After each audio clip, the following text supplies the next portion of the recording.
తాకట్లో ఉన్న మీ బంగారాన్ని విడిపించి ఆ రోజు ఆన్లైన్ రేటుకి కొంటాం. Sharma gold company. Welcome to Suman TV. నేను కొడితే మామూలుగా ఉండదు, గూబ గుయ్యి అంటది అని చెప్పాడు కేసీఆర్. చాలా రోజుల తర్వాత మీడియా ముందుకు వచ్చాడు. నేను జహీరాబాద్ కార్యకర్తలు వచ్చినప్పుడు వాళ్ళతో సమావేశం అయ్యారు. ఈ సమావేశంలో హరీష్ రావు కూడా ఉన్నారు. జహీరాబాద్ కార్యకర్తలు వచ్చినప్పుడు రేవంత్ రెడ్డి ప్రభుత్వం పైన కీలకమైన వ్యాఖ్యలు చేశారు కేసీఆర్. చాలామంది అనుకుంటున్నారు, నిన్న కేసీఆర్ మాట్లాడిన తర్వాత ఏమనుకుంటున్నారంటే, రేవంత్ రెడ్డి పరిపాలనను చూసి బీఆర్ఎస్ హ్యాపీగా ఉందా, సంక్షేమ పథకాల జాప్యాన్ని చూస్తుంటే, సంక్షేమ పథకాల అమలు జాప్యాన్ని చూస్తూ ఉంటే బీఆర్ఎస్ హ్యాపీగా ఉందా అనే విషయాన్ని నిన్న కేసీఆర్ మాట్లాడిన తర్వాత ఇది ఒక సోషల్ మీడియాలో కావచ్చు, రాజకీయ వర్గాల్లో కావచ్చు చర్చనీయాంశమైంది. ఎందుకంటే కాంగ్రెస్ ప్రభుత్వం గత అంటే హామీలు ఇచ్చాము, 6 హామీలు అమలు చేస్తామని చెప్పుకుంటూ వచ్చింది, సంవత్సరం అయిపోయింది. కానీ రైతుల విషయంలో కొంత వెనకబడిపోయింది అనేది చెప్పక తప్పదు. ఎందుకంటే రైతు భరోసా గురించి ఆలోచిస్తే రైతు భరోసా జనవరి 26వ తేదీనే మొదలుపెట్టారు. కానీ ఇంకా గ్రౌండ్ లెవెల్కి వచ్చేసరికి రైతు భరోసా అమలు ప్రక్రియ పూర్తవ్వలేదు. అది ఇప్పట్లో అయ్యేటట్టు కూడా కనిపిస్తలేదని ప్రభుత్వ వర్గాలకు తెలుస్తుంది. రైతు భరోసాకు సంబంధించిన డిజిటల్ లాకింగ్ అంటే ఇవాళ పేపర్లో కూడా చూసాం మనం. రైతు భరోసా కావచ్చు, లేకపోతే మహిళలకు 2500 ఇవ్వడం కావచ్చు, లేకపోతే రుణమాఫీ విషయంలో కావచ్చు, ప్రతిపక్షాలు చేస్తున్న సవాళ్ళని ఎదుర్కోవడంలో మాత్రం రేవంత్ రెడ్డి సర్కార్ కాస్త వెనకబడినట్టుగా కనిపిస్తుంది. ఎందుకంటే ప్రతిపక్షాలు కూడా కాదు, ప్రతిపక్షం అని చెప్పాలి. ఇక్కడ బీఆర్ఎస్ సోషల్ మీడియాలో చాలా స్ట్రాంగ్గా ఉంది. చాలా ఎగ్జాంపుల్ ఒక విషయం మనం మాట్లాడుకోవచ్చు. కొద్ది రోజులుగా చూస్తున్నాం.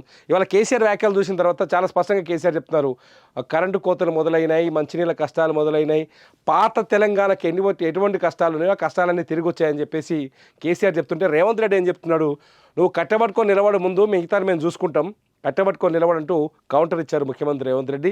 నువ్వు ముందు అసెంబ్లీకి రా అని చెప్తున్నారు. అంటే కేసీఆర్ విషయంలోకి వచ్చేసరికి రేవంత్ రెడ్డి కావచ్చు, లేకపోతే నిన్న మంత్రి పొంగులేటి కావచ్చు, లేకపోతే మిగతా మంత్రులంతా కావచ్చు, ఒక ప్రశ్న వేస్తున్నారు, ఏంటంటే ముందు కేసీఆర్ అసెంబ్లీకి రావాలి, అసెంబ్లీకి వస్తే ఏం ప్రూవ్ చేయాలనుకుంటున్నారు అనేది ఎవరికి అర్థం కాని ప్రశ్న ఆసక్తికరంగా ఉంది. అసెంబ్లీలో కేసీఆర్ని నిలదీయాలని ముఖ్యమంత్రి రేవంత్ రెడ్డి భావిస్తున్నట్టుగా తెలుస్తుంది.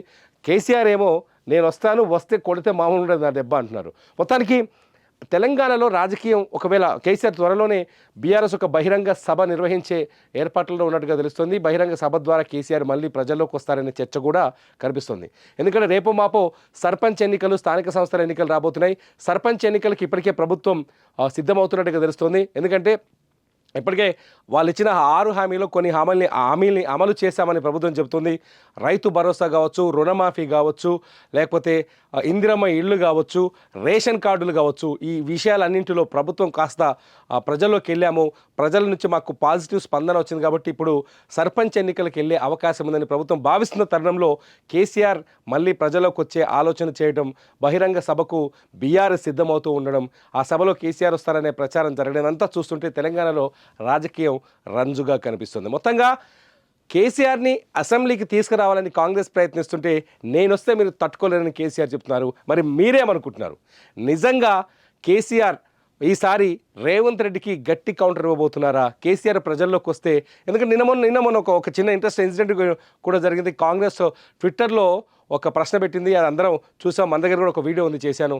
తెలంగాణ ప్రజలు ఏ పరిపాలన బాగుందని కోరుకుంటున్నారు? ఫామ్ హౌస్ పరిపాలన బాగుందనుకుంటున్నారా, ప్రజాపాలన బాగుందని కోరుకుంటున్నారు అడిగితే 66% మంది ఓటర్లు, తెలంగాణ ప్రజలు ఫామ్ హౌస్ పరిపాలనకే ఓటు వేయడం కూడా కొంత కాంగ్రెస్ని ఎరకాటంలో పడేసిందని చెప్పాలి. మొత్తానికి బీఆర్ఎస్ దూకుడు ముందు, బీఆర్ఎస్ సోషల్ మీడియా అటాక్ ముందు, బీఆర్ఎస్ స్పీడ్ ముందు కొంత కాంగ్రెస్ పార్టీ వెనకబడినట్టుగా, అధికార పార్టీ వెనకబడినట్టుగా కనిపిస్తుంది అనేది రాజకీయ వర్గాల్లో కూడా జరుగుతుంది. కాకపోతే రేవంత్ రెడ్డి మాత్రం చాలా గట్టిగా ముందుకెళ్ళే ప్రయత్నం చేస్తున్నారు, తట్టుకొని నిలబడి ప్రయత్నం చేస్తున్నారు. ఎందుకంటే బడ్జెట్లో లేకపోతే నిధుల విషయంలో కొంత కొరత ఉన్నప్పటికీ సంక్షేమ పథకాల్ని పూర్తి స్థాయిలో అమలు చేయడానికి ప్రయత్నిస్తున్నారు. ఆ ధైర్యంతోనే వచ్చే సర్పంచ్ ఎన్నికలకు కూడా వెళ్ళే ఆలోచన చేస్తున్నారు. ఈ తరుణంలో కేసీఆర్కి రేవంత్ రెడ్డికి మధ్య మాటల యుద్ధం కొంత ఆసక్తికర రాజకీయ వాతావరణాన్ని సృష్టించింది. మరి మీరేమనుకుంటున్నారు కేసీఆర్ వ్యాఖ్యలపైన? ఈ వీడియో కింద కామెంట్ చేయండి. చూస్తూనే ఉండండి సుమన్ టీవీ.